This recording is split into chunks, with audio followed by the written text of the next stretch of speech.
My daughter yanked my phone from my hands and smashed it on the floor. With a cold voice she said, "You won't need this anymore. I'll decide what's best for you." The next day, I disappeared without a word. When she tried to find me, she panicked after seeing what I had done. The sound of my phone shattering on the floor was nothing compared to the sound of my heart breaking. My daughter, my own flesh and blood, stood over me, her eyes filled with a chilling contempt I barely recognized. "You won't need this anymore," Alexia said, her voice dripping with disdain. "I'll decide what's best for you." The screen was a spiderweb of cracks, a perfect reflection of how I felt inside after years of this. I just stared at her, Alexia, my sweet girl, barely recognizing the woman before me. She was 28 now, with her father's sharp features and my stubborn chin, but something in her eyes had hardened. When did my sweet little girl become this controlling stranger? "Mom, are you even listening?" she sighed dramatically, bending to pick up the broken phone. "This is exactly why Dad and I need to manage everything for you. You're getting worse." I didn't respond. What was the point? For the past year, ever since Robert, my husband of 30 years, had convinced Alexia I was mentally declining, they'd systematically isolated me. My friends were gone, my finances were gone, my every move was monitored. And I just watched, silent and increasingly desperate. "We're doing this because we love you," Alexia continued, her voice softening just a bit, a practiced move. "Dad says your paranoia and forgetfulness are getting worse. You need us." The word stung. I remembered a time she would have defended me against anyone, even her father. But Robert had always been so persuasive. As the town's most respected financial advisor, people trusted him implicitly, including our daughter, including me, until I found those transactions. "I need to rest," I said quietly, my hand shaking slightly. "I think I'll lie down." Alexia's expression relaxed. "Good idea. Dad will be home late tonight, some emergency with the Wilsons' accounts. I'll check on you before I leave for dinner with Marcus." Marcus. Her fiancé. Another financial advisor, working for Robert's firm. I'd met him 3 times, and each time, something about his easy compliance with Alexia's stories about my condition made me uneasy. I retreated to my bedroom, the one place they still allowed me some semblance of privacy, though I suspected cameras had been installed somewhere. I closed the door and sat at the edge of my bed, hands pressed against my face. I was 58. I wasn't young, but I certainly wasn't losing my mind. The mental decline they insisted I was experiencing was their creation, a careful fabrication that had begun shortly after I'd questioned Robert about strange withdrawals from our joint accounts. "Investment opportunities," he'd explained dismissively. "Nothing you need to worry about, Elena." But I had worried. I'd always handled our household finances while Robert managed investments. Those withdrawals, $50,000 here, $75,000 there, were unlike anything I'd seen in our 30 years together. When I'd pressed for details, showing him the statements, his face had darkened momentarily before softening into concern. "Honey, we discussed this last month. Don't you remember? The doctor said these memory lapses might happen. But we hadn't discussed it, and I hadn't seen any doctors. That was the beginning. Small comments about my forgetfulness. Missed appointments I was certain I hadn't made. Keys and documents moved from where I'd placed them. Robert's concerned discussions with friends and family about my episodes. By the time I realized what was happening, it was too late.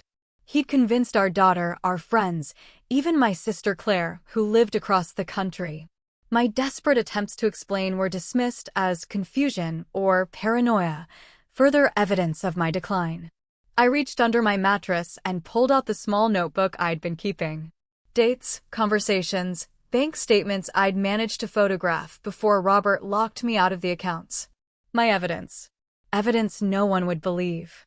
The doorbell rang, startling me. I quickly returned the notebook to its hiding place and listened. "Mrs. Harlow isn't accepting visitors," I heard Alexia say firmly. "I understand, but I'm not here to see Elena. I'm delivering these financial documents for Robert." A woman's voice. Unfamiliar. Professional. "I can take those." "I'm sorry, but Mr. Harlow specifically asked that I wait and give them to him personally." Confidential client information. I moved quietly to my bedroom door, opening it just a crack. From the top of the stairs, I could see a tall woman in a crisp business suit standing at our front door, a leather portfolio tucked under her arm. "Well, he won't be home for hours," Alexia said, irritation creeping into her voice. "You'll have to come back tomorrow." The woman glanced at her watch. "I see. Perhaps I could leave my card then. I can reschedule." As she reached into her pocket, her eyes flicked upward, meeting mine through the narrow opening of my door. There was no change in her expression, but something in her gaze, a momentary sharpness, made me freeze. "Here you are," she said, handing Alexia a business card. "Please tell your father I'll be in touch." After Alexia closed the door, I retreated back to my bed, heart pounding. Something about that woman seemed oddly familiar, though I was certain we'd never met. 15 minutes later, I heard Alexia's footsteps approaching my door. "Mom, I'm heading out to meet Marcus. Dad should be home around 9 o'clock. There's soup in the fridge if you get hungry." Her voice was gentler now, almost the daughter I remembered. "Thank you, sweetheart," I managed, hating the tremor in my voice that she would interpret as another sign of weakness. I listened as she descended the stairs, grabbed her keys, and left. The house fell silent, and for the first time in days, I was truly alone. I waited another 10 minutes before moving to my window, watching Alexia's car disappear down the street. Then I pulled out my emergency burner phone, purchased months ago during a rare, unsupervised trip to the pharmacy, paid for with cash I'd been secretly saving from household money. I had one chance to get this right. Tomorrow, everything would change. My fingers shook as I typed out the text message I'd rehearsed countless times in my mind. Ready. 10 a.m. tomorrow. Bring everything we discussed. I sent it to the only number programmed into the phone, then deleted the message. The next morning, I woke before dawn. I showered and dressed carefully, choosing comfortable clothes and practical shoes. I packed a small bag with essentials and the notebook containing my evidence. At 7:30, I heard Robert leave for his morning tennis game, a Saturday ritual he never missed. Alexia wouldn't arrive until around noon. She always slept late on weekends. At precisely 9:45, I walked out the front door of the house where I'd lived for 28 years, locking it behind me. I didn't look back. By the time Alexia came to check on me later that day, she would find the note I'd left on my perfectly made bed. When she saw what I had done, I knew panic would set in. Not for my safety, but for what was about to be exposed. I sat in a small cafe 2 towns over, my hands wrapped around a mug of tea I couldn't bring myself to drink. The morning crowd had thinned, leaving just a few patrons scattered among the tables. At precisely 10 a.m., the bell above the door chimed. The woman from yesterday, the one who had delivered documents to my house, walked in, scanning the room until her eyes found mine. She moved with confidence, sliding into the seat across from me. "Elena," she said. Not a question, but a confirmation. "I'm Meredith Hansen." Up close, I could see she was perhaps 10 years younger than me, her dark hair showing only a few strands of silver. Her eyes were sharp, observant. "You were at my house yesterday," I said, keeping my voice low. "How did you know who I am?" "Your sister, Claire, hired me." She placed a business card on the table. "Hansen Investigations." I nearly knocked over my tea. "Claire?" "But she believes she did," Meredith corrected, "until she received this." She slid a sealed envelope across the table. Claire's handwriting marked it as returned mail. With trembling fingers, I opened it. Inside was a birthday card I'd sent Claire 3 months ago, along with a handwritten letter detailing my suspicions about Robert, a letter I'd never actually mailed. "Robert intercepted it," I whispered. Pieces were falling into place. "He must have been going through my things." Meredith nodded. "Claire received that envelope 2 weeks ago, forwarded anonymously. She called me immediately." "But who would? We'll get to that," Meredith said, checking her watch. "Right now, we need to move. Your husband has already been to the house. He found your note." My stomach clenched. In my letter, I'd written only that I needed time away to think, that I would be in touch when I was ready. I'd said nothing about my suspicions or plans. Still, Robert would know I'd escaped his carefully constructed cage. What about Alexia? I asked, thinking of my daughter. He's called her. She's on her way to the house now. Meredith stood. My car is out back. We have a lot to do today. I followed her to a nondescript sedan parked behind the cafe. As we drove, Meredith explained what she'd discovered in the 3 weeks since Claire had hired her. Your husband has been systematically draining accounts for nearly 2 years. Not just yours, but clients' funds too. He's incredibly careful, uses shell companies, makes everything look like legitimate investments. The Wilsons, I said, remembering what Alexia had mentioned yesterday. He said there was an emergency with their accounts. Meredith's gaze flicked to me in the rearview mirror. The Wilsons discovered discrepancies. Robert's been scrambling to cover his tracks. We arrived at a small motel on the outskirts of a neighboring town. Inside a modest room, I found my sister Claire waiting. Elena. She rushed forward, enveloping me in a tight hug. I'm so sorry I didn't believe you. I should have known better.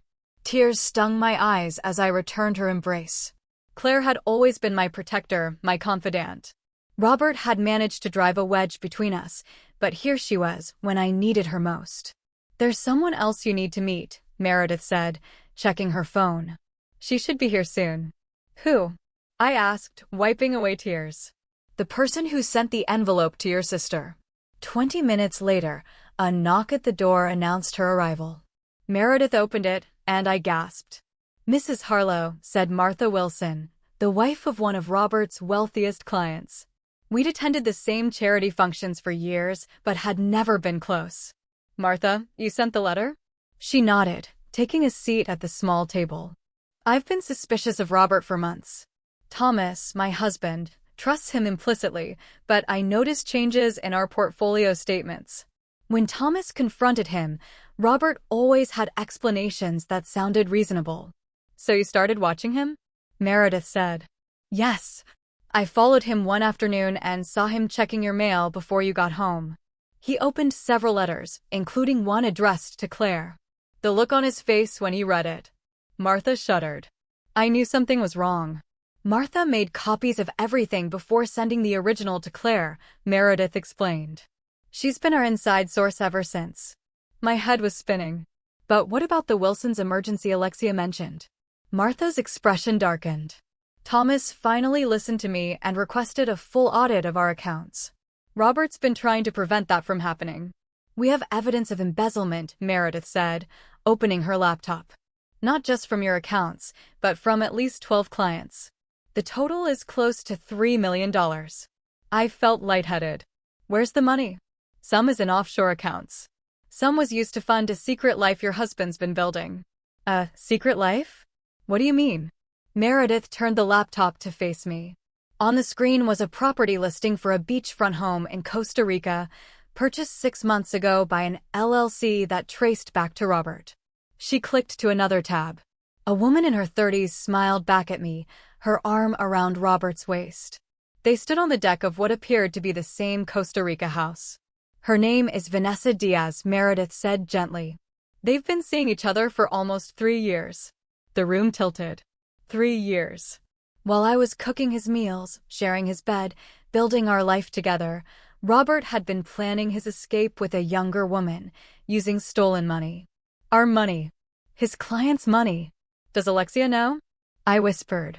We don't think so, Claire said, squeezing my hand. But there's more.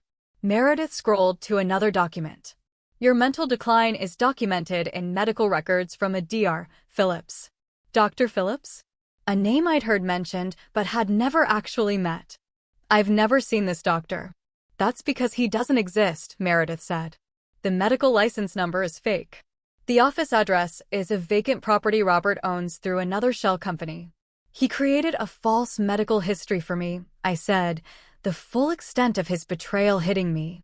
But why? If he wanted to leave, he could have just divorced me. Because of the prenuptial agreement you both signed, Claire reminded me. If he divorces you without cause, he gets nothing from your family's trust fund.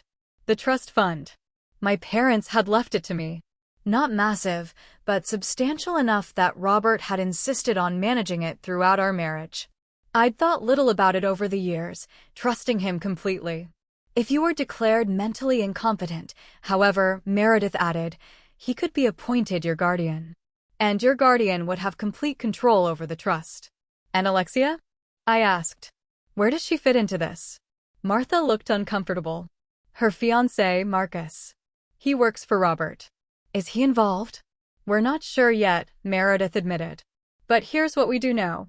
2 days ago, Robert transferred a large sum to an account in Marcus's name. My phone, the burner phone, buzzed with a text message. I looked down and felt the blood drain from my face. What is it? Claire asked, alarmed. I held up the phone. The message was from an unknown number. Mom, where are you? Dad found your note. He's frantic. Please come home. We just want to help you, Alexia. Alexia, I whispered. She can't know about this phone, Meredith said sharply. How did she get the number? Before I could answer, another message appeared. If you don't come home by tonight, we'll have to report you missing. The police will consider you a danger to yourself. Because of your condition, please, Mom, don't make this worse. I stared at the screen. Realization dawning. Robert. It's not Alexia. It's Robert, using her phone. He's threatening me. And letting us know he's still one step ahead, Meredith said grimly. The room fell silent as we all considered what this meant. Robert knew I had a secret phone. He was monitoring Alexia's communications. And now he was using my love for my daughter to try to lure me back. Martha was the first to speak. So, what do we do now? Now, I said, finding strength in my anger, we set a trap of our own. The plan came together faster than I expected. Within hours, Meredith had arranged everything we needed, making calls to contacts whose identity she kept confidential. Claire and Martha worked alongside her, each bringing their own strengths to our improvised war room. I watched them with a mixture of gratitude and disbelief. 3 days ago, I'd been a prisoner in my own home. Now, I had allies, strong, capable women fighting for me. You need to respond to Robert's text, Meredith said, handing me back my burner phone. We need to buy time. I composed a careful message. I'm safe. Need space to think. Please don't involve police. We'll call tomorrow. Perfect, Meredith nodded. Vague enough to keep him guessing, but reassuring enough that he won't panic and do something rash. What if he traces the phone? Claire asked. He can't, Meredith assured us. It's a prepaid phone purchased with cash. Even if he has connections in the phone company, the most he could get is the general location when a text is sent, which is why we're sending it from here. And then moving to another location immediately, Martha added. The phone buzzed almost instantly with Robert's reply. Elena, please, Alexia is worried sick. Whatever is bothering you, we can work through it. I love you. I felt a bitter laugh escape my throat. He's good, isn't he? If I didn't know better, I'd believe him. Sociopaths often are excellent manipulators, Meredith said matter-of-factly. Their lack of empathy allows them to lie without the tells most people have. Is that what Robert is? I asked. A sociopath? The thought that I'd spent 30 years with someone capable of such calculated deception made me feel hollow. Labels aren't important right now, Claire said gently. What matters is stopping him. An hour later, we checked into a different motel under Martha's name, paying cash. The room was similar to the first, clean, but basic, with 2 double beds and a small table by the window. What about Alexia? I asked as we settled in. It was the question that had been gnawing at me all day. How do we make her see the truth? That's going to be the most difficult part, Meredith admitted. She genuinely believes her father's story about your mental health. Direct confrontation likely won't work. She'll just see it as confirmation of your paranoia. We need evidence she can't dismiss, Martha suggested. Something so irrefutable that even Robert can't explain it away. The medical records, I said suddenly. Dr. Phillips doesn't exist, right? If we can show Alexia that the doctor diagnosing me isn't real, it's a start. Meredith agreed. But Robert could claim you're seeing a different doctor, or that you're confused about the name. What about the offshore accounts? Claire suggested. Financial records proving he's been stealing? Again, he could claim those are legitimate investments you've forgotten about, Meredith countered. Remember, in Alexia's mind, you're the one who's confused. Martha had been quietly typing on her tablet. What about this?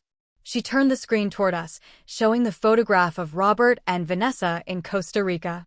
Infidelity is harder to explain away, but easier to forgive, I said quietly. If it comes down to believing her father is unfaithful or her mother is mentally ill, which is easier for Alexia to accept? The room fell silent as we considered the problem. I think we're approaching this wrong, Meredith finally said.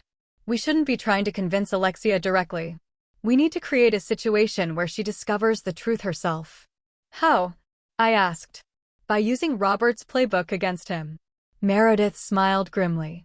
He's been gaslighting you for months, making you question your own sanity. What if we turn the tables? Over the next few hours, our plan took shape. It was risky with multiple moving parts, but if it worked, Robert would be exposed, not just to Alexia, but to everyone who mattered. That night, I barely slept, my mind racing with everything I'd learned and everything still to come. Around 3 a.m., I slipped out of bed and sat by the window, watching the occasional car pass on the highway. Can't sleep, Claire whispered, joining me. I keep thinking about all the signs I missed, I admitted. How could I have been so blind? Claire squeezed my hand. Because you loved him. Because you trusted him. That's not a weakness, Elena, it's what makes you human. I let him isolate me from everyone, even you. And now we're fixing that. She looked at me intently. You're not alone anymore. Whatever happens, remember that. Morning came too quickly. Meredith arrived at 7 a.m. with coffee and pastries, along with a middle-aged man she introduced as Detective James Fowler. James is an old friend, she explained. He works in financial crimes. The detective nodded at me.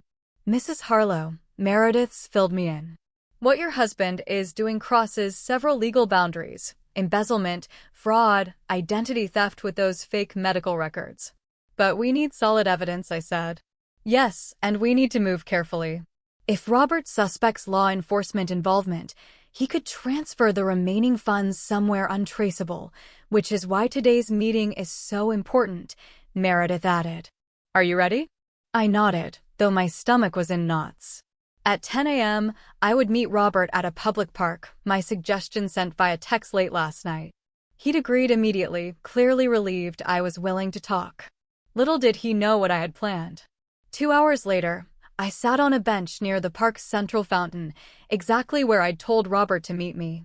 Meredith and Detective Fowler were positioned nearby, pretending to be a couple enjoying the morning. Claire and Martha waited in a car at the park entrance. I spotted Robert before he saw me.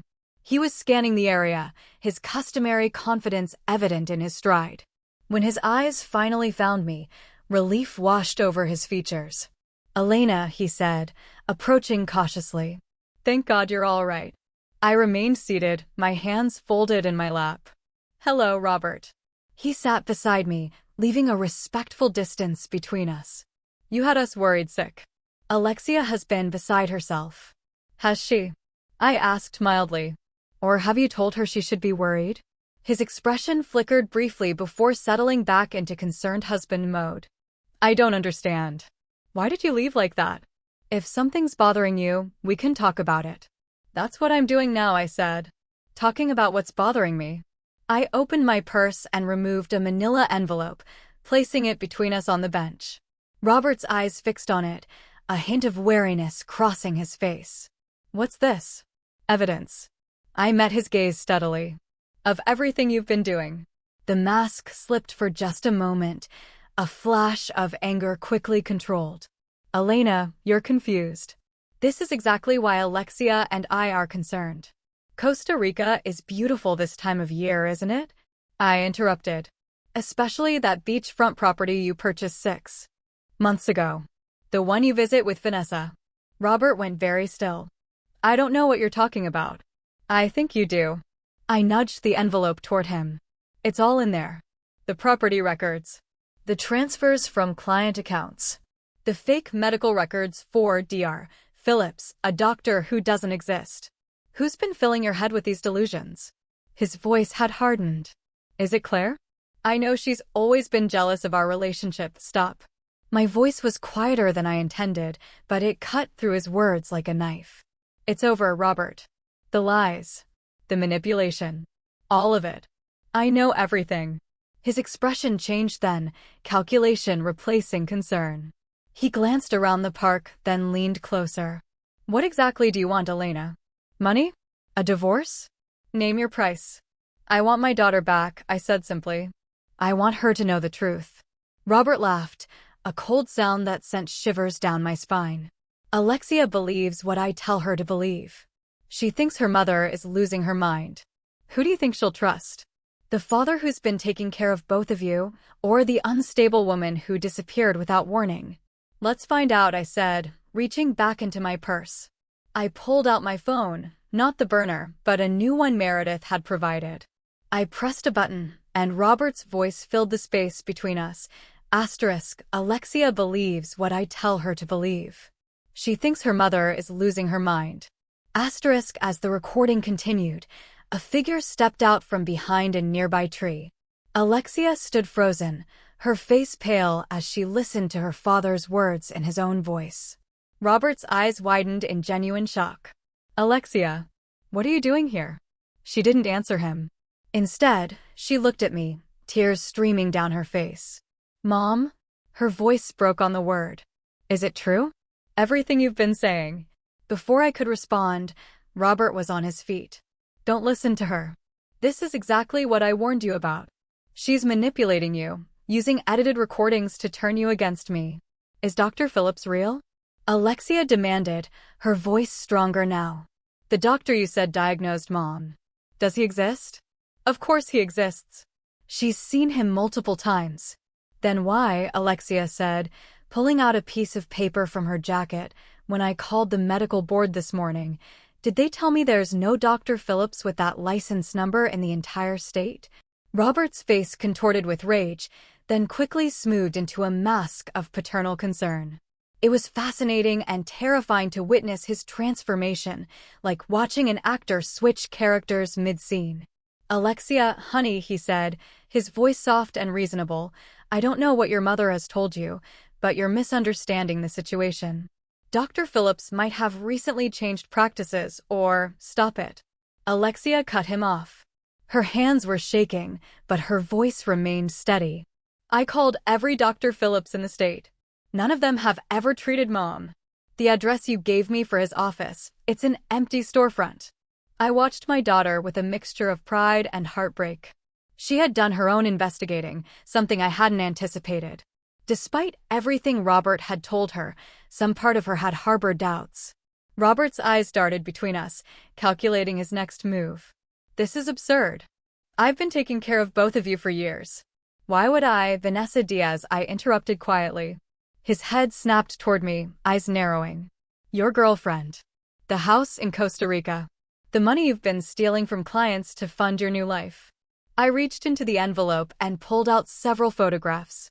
Martha Wilson has been very helpful. Martha? Robert's composure cracked. What does she have to do with this? She's been watching you, I explained. Ever since she noticed discrepancies in her husband's accounts. Mom?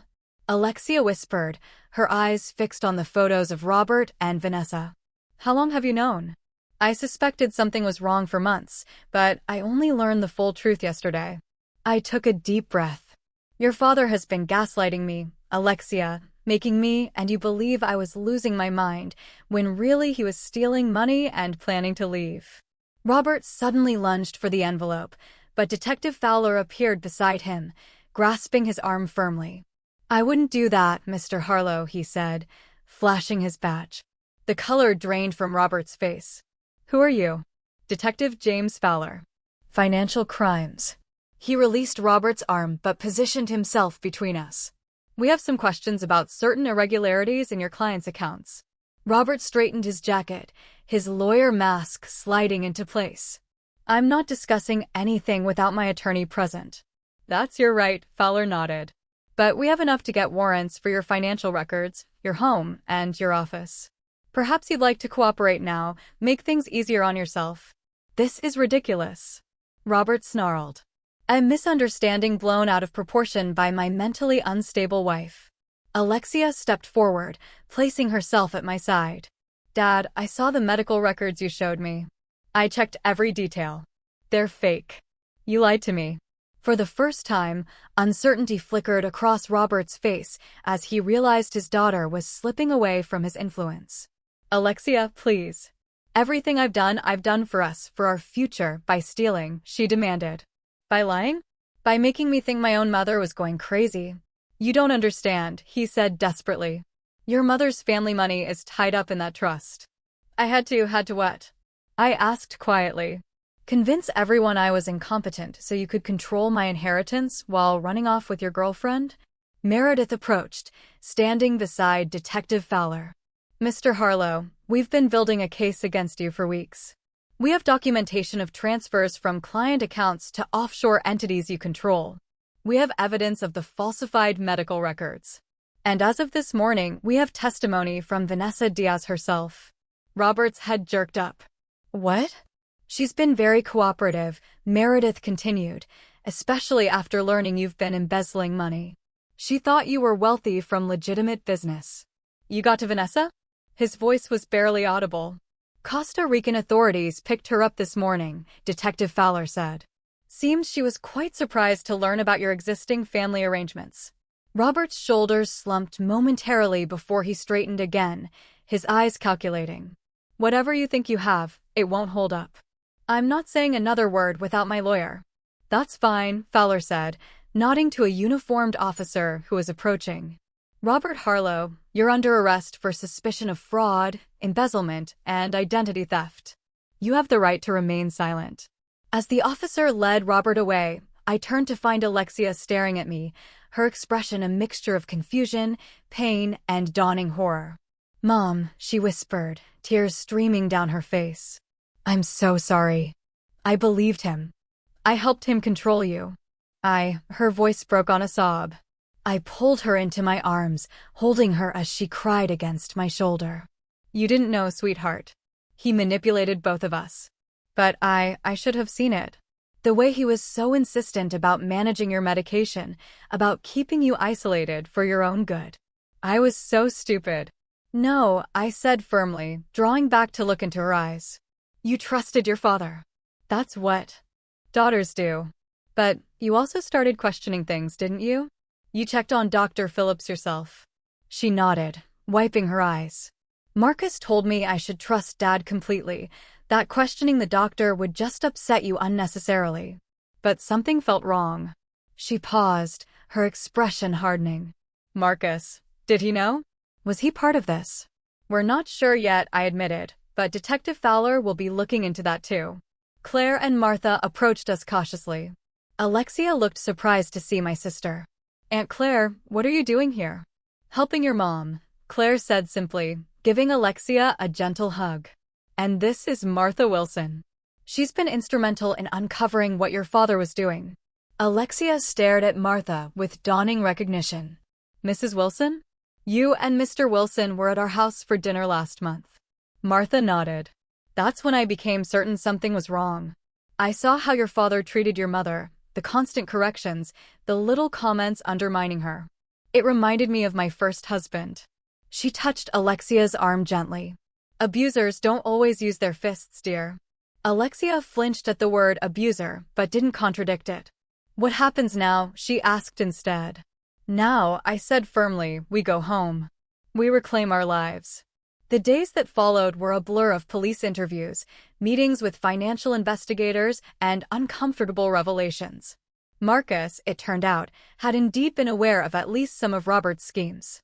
The money transferred to his account was intended as a handling fee for helping maintain the fiction of my mental decline.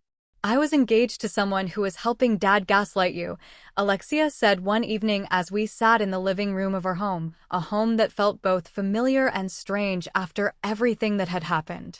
"He manipulated you too," I reminded her, though I couldn't help the anger that surged when I thought of how Marcus had encouraged her to doubt me, to report my every word and action to Robert. "I've been such a fool," she whispered. "We both were," I admitted. "But now we know better."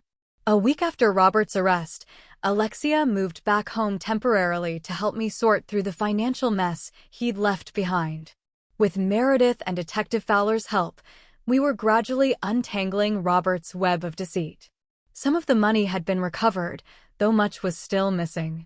"There's something I need to show you," Alexia said one afternoon, her expression serious. She led me to her father's home office, a room I'd been avoiding. From a hidden compartment in his desk drawer, she pulled out a small black notebook. "I found this yesterday," she explained, placing it in my hands. "I think you should see it." I opened the notebook, my blood running cold as I read the first page. In Robert's precise handwriting was a detailed list, Elena's behaviors to document. Asterisk forgetfulness, move keys, wallet, phone regularly. Confusion, change plans without telling her, then act concerned when she's unaware. Paranoia, mention conversations that never happened. Asterisk each page that followed contained dated entries, a meticulous record of how he'd systematically gaslighted me for months. The final pages held something even more chilling, a timeline for having me declared legally incompetent, with Alexia named as key guardian alongside Robert. The last entry was dated just 3 days before I'd left, asterisk E showing increasing signs of distress. Perfect timing. Appointment with Judge Morris scheduled for next month. After guardianship secured, Phase 2 begins. Asterisk I closed the notebook, my hands trembling. Not with fear now, but with anger. What was Phase 2? Alexia asked quietly. I looked up at my daughter, seeing the guilt and pain etched in her features. She had been a pawn in Robert's game, just as I had. I don't know, I said truthfully. But I think we need to find out. 6 months after Robert's arrest, I sat in the courthouse waiting room, smoothing my hands over the fabric of my new dress. The preliminary hearings had dragged on for months, but today would bring closure. Robert's plea deal was being finalized. Nervous? Alexia asked, taking the seat beside me. She looked professional and poised in her tailored suit, though I could see the tension in her shoulders. A little, I admitted. But ready for this to be over. Detective Fowler approached us, his expression serious but satisfied. Mrs. Harlow, Alexia. The judge has accepted the plea agreement. Your husband will serve 7 years for fraud and embezzlement, with additional time for identity theft and falsifying medical records. Relief washed over me. Thank you, Detective, for everything you did. The hard part, he said with a gentle smile, standing up to him, took real courage. After he left, Alexia squeezed my hand. I still can't believe we found out what Phase 2 was. I nodded grimly. The investigation had uncovered insurance policies Robert had taken out on me, policies that would pay millions upon my death. The timing of these policies, coupled with his research into undetectable poisons found on his laptop, painted a chilling picture of what might have happened had I not escaped when I did. Let's not think about that today, I said firmly. Today, we focus on moving forward. Meredith joined us, carrying a folder. The forensic accountants have traced nearly 80% of the missing funds, she reported. Most of the clients will recover the majority of their investments. And Vanessa? Alexia asked, cooperating fully in exchange for immunity. She claimed she had no knowledge of Robert's crimes, but... Meredith shrugged skeptically. It doesn't matter, I said. She's out of our lives now. As we left the courthouse, I felt a weight lifting from my shoulders. The nightmare wasn't completely over. There would still be civil suits, financial matters to resolve, and emotional wounds to heal, but the worst was behind us. Mom, Alexia said as we walked to the car, there's something I need to tell you. The serious tone in her voice made me pause. What is it, sweetheart? I've been offered a job with Detective Fowler's department in victim advocacy, working with people who've experienced financial abuse and fraud. Pride swelled in my chest. That's wonderful. I want to help people like us, she continued, her eyes bright with purpose. Make sure they know they're not alone. Help them navigate the system. She hesitated. But it means I won't be moving back home permanently. Of course, I said, though a small part of me had hoped she would stay longer. You need your own life, your own space. What about you? She asked. Will you be okay in that house alone? There are so many memories. I smiled. Actually, I'm selling the house. You are. She looked surprised. But you've lived there for decades. Too many ghosts, I explained.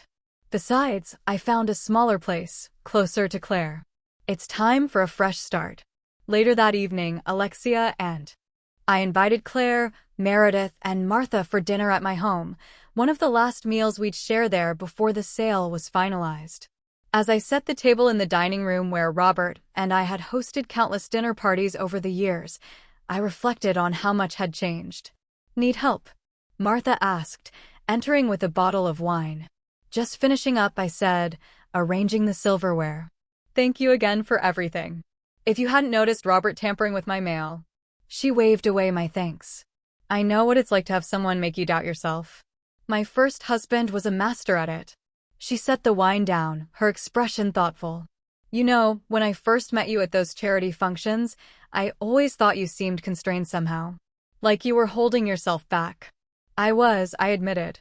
Robert always had very specific ideas about how I should behave, what I should say. After a while, it became second nature to filter everything through his expectations. "And now?" she asked. I smiled. "Now I'm discovering who I am without those filters. It's liberating." The doorbell rang, announcing Claire and Meredith's arrival. Soon, the dining room was filled with conversation and laughter, a stark contrast to the tense, controlled dinners of the past. "A toast," Claire said, raising her glass as we finished the main course. "To my brave sister, who refused to be silenced." "To Mom," Alexia added, her eyes shining with tears and pride, "who taught me what real strength looks like." "To all of you," I countered, looking around at these women who had formed an unexpected circle of support around me, "for helping me find my voice again." After dinner, as we moved to the living room for coffee, I noticed Alexia lingering by the family photos on the mantelpiece. I joined her, looking at the carefully curated images of our perfect family life. "It's strange," she said softly. "Looking at these now, I can see how controlled everything was. How Dad positioned us exactly how he wanted, made sure every picture told the story he wanted to tell." "The perfect family," I murmured. "I'm so sorry I didn't see through it sooner," she said, turning to me. "When you first started questioning things, I just accepted Dad's explanation that you were confused." "I should have," I interrupted gently. "We've been through this. You were manipulated too. The important thing is that when you had reason to doubt, you investigated. You found the truth." She nodded, though I could see the guilt still lingered. "Have you thought about what you'll do next? Besides moving?" "Actually, yes." I smiled, feeling a flutter of excitement. "I'm going back to school.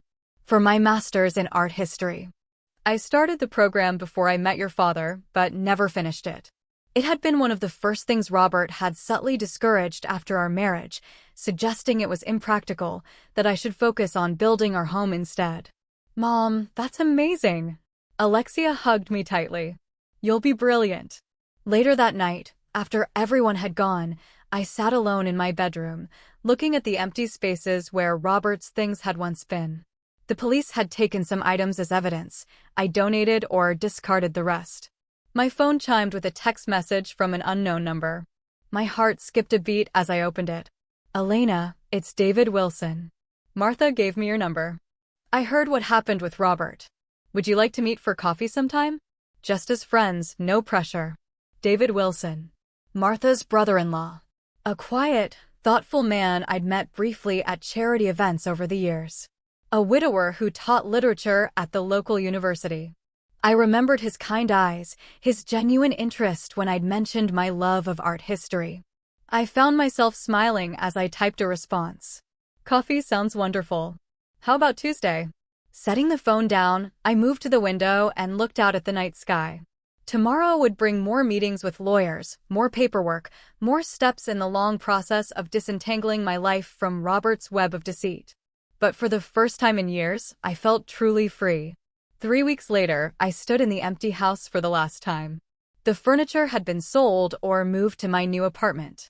The walls were bare where family photos had once hung. My footsteps echoed in the vacant rooms.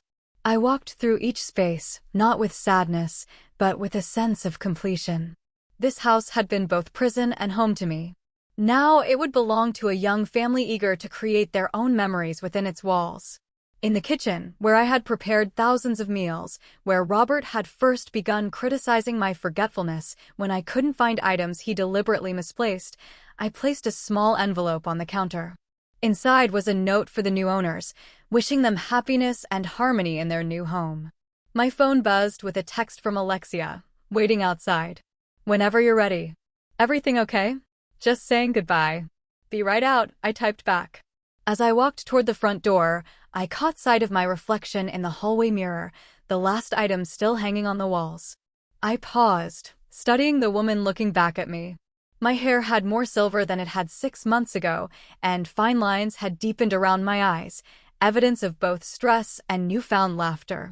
But there was something else there too, a steadiness, a quiet confidence that had been missing for so long. I'd forgotten it was ever part of me. Goodbye, I said softly. To the empty house. To the woman I'd been. To the life I was leaving behind. I stepped outside into the bright spring sunshine, where Alexia waited by her car. Beside her stood Claire, Meredith, and Martha, my unlikely circle of warriors. Ready? Alexia asked, taking my bag. I looked back at the house one last time, then turned to the women who had helped me reclaim my life. Ready, I said, and walked toward my future without looking back.